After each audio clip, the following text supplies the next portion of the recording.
এক আজব মুসলিম হয়েছে আমরা। যে কোনো বিষয় আল্লাহর কাছে চাওয়ার হইলে হুজুরের কাছে দৌড়ায় যায়, হুজুর আপনি চাই দেন। হ্যাঁ, হুজুরের কাছে যাবেন, ভালো ভালো যারা ভালো লোক আছে তাদের থেকে দোয়া নেবেন, এটা ভালো।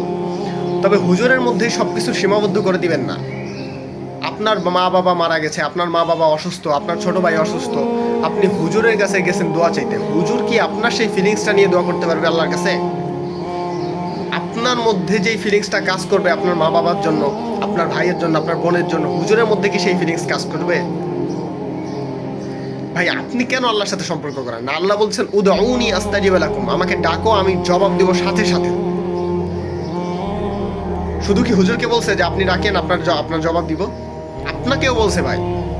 আপনি কেন হুজুরের কাছে দৌড়াই যান কোনো কিছু হলে? আপনার জুতার ফিতাটা ছিঁড়ে গেলেও আল্লাহর কাছে চান, আল্লাহর কাছে চাইতে শিখেন।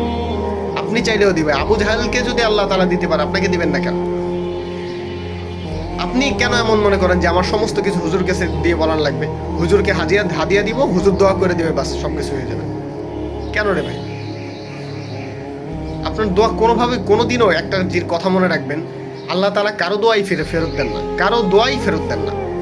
হয়তো আপনি দুনিয়াতে পাবেন, সাথে সাথে পাবেন, অথবা একটু দেরিতে পাবেন, অথবা একেবারে আখেরাতে গিয়ে পাবেন।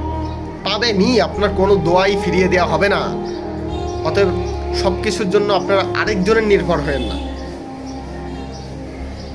দুরূদ শরীফ পড়বেন, বাস আল্লাহর কাছে বলা শুরু করবেন। হাঁটতেছেন, চলতেছেন, যেই অবস্থায় আছেন, শুয়ে আছেন, খেলতেছেন, যেই অবস্থায় আছেন, বাস দোয়া করেন, আল্লাহর কাছে বলেন আল্লাহ আমার এটা লাগবে। আপনারা তো আর মানুষের সম্মুখে বলা রাখতেছেন, আপনি আল্লাহর কাছে আপনার মন খুলে কথা বলেন। আপনার যেই কষ্টগুলো আছে সব কষ্টগুলো আল্লাহর কাছে খুলে বলেন। দেখেন, একবার বইলে দেখেন আল্লাহর কাছে সব কিছু। দেখেন, এর চাইতে আপন কাউরে পাবেন না। আপনি একবার বইলে দেখেন, আল্লাহর থেকে আপন কাউরে পাবেন না আপনি।